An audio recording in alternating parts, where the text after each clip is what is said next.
Hyperbola अतिपरवलय।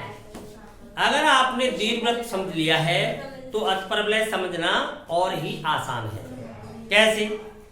दीर्घवृत्त और अतिपरवलय में केवल इतना अंतर है, दीर्घवृत्त की परिभाषा है किसी तल के अंतर्गत ऐसे गतिशील बिंदु का बिंदुपथ जिसकी उसी तल में स्थित दो स्थिर बिंदुओं से दूरियों का योगफल समान होता है। यहाँ पर योगफल शब्द को हटा करके क्या कर दिया जाए? अंतर शब्द कर दिया जाए। तो किसमें कन्वर्ट हो जाएगा? वक्र अतिपरवलय में कन्वर्ट हो जाएगा। गणित एक दूसरे से लिंक होके चलता है। आपने अगर दीर्घवृत्त समझा है तो इसे समझना आसान है। वहां योगफल शब्द है, वहां पर क्या कर दिया जाए? अंतर शब्द कर दिया जाए। परंतु अंतर कैसा लिया जाए? सदैव धनात्मक, एब्सोल्यूट वैल्यू ली जाए, निरपेक्ष मान लिया जाए। जो अधिक बड़ी दूरी है उससे हमेशा छोटी दूरी घटाई जाए। क्लियर? तो हमेशा कैसा प्राप्त होगा? समान प्राप्त होगा।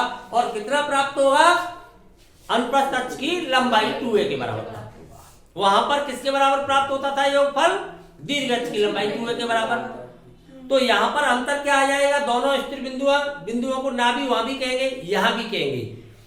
नाभियों को मिलाने वाले रेखाखंड का मध्य बिंदु केंद्र वहां भी था, केंद्र यहां पर भी होगा। केंद्र मूल बिंदु पर था, वहां पर भी, यहां पर भी मूल बिंदु पर ही होगा मानक रूप के अंतर्गत। ठीक है? लेकिन वहां कहते थे दीर्घ अक्ष, यहां पर कहेंगे अनुप्रस्थ अक्ष। दूसरा वाला अक्ष लघु अक्ष था, यहां पर कहेंगे उसे संयुग्मी अक्ष। क्लियर?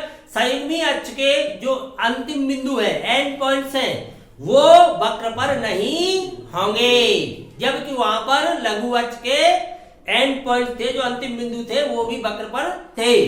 क्लियर? नाभियां और आपके शीर्ष सतह कहां होते हैं?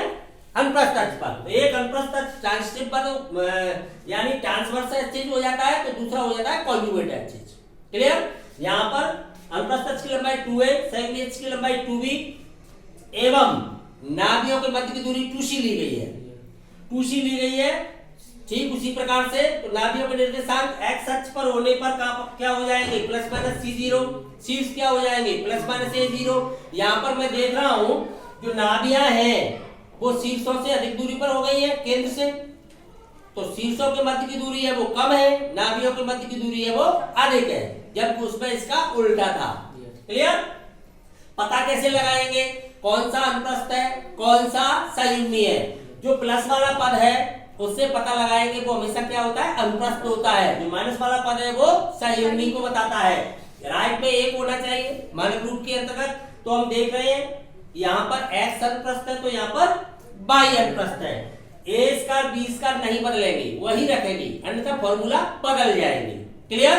तो a स्क्वायर हमेशा धनात्मक, यानी जो हमने संयुग्मी अक्ष की लंबाई 2b ली है, अनुप्रस्थ अक्ष की लंबाई 2a ली है, तो हमेशा कहां रखना है? अनुप्रस्थ अक्ष पर।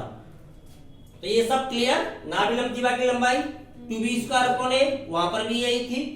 उत्केंद्रिता c अपॉन a, ये वक्र हो गया। इसी प्रकार से इसके लिए फॉर्मूला हो गए सेम। अतिपरवलय पर स्थित प्रत्येक बिंदु की बताई चुके आपको। नाभियां शीर्ष मानक रूप में कहां पर होते हैं ये आपको पता है, वहां भी, यहां भी। वहां दीर्घ अक्ष पर तो यहां अनुप्रस्थ अक्ष पर होते हैं।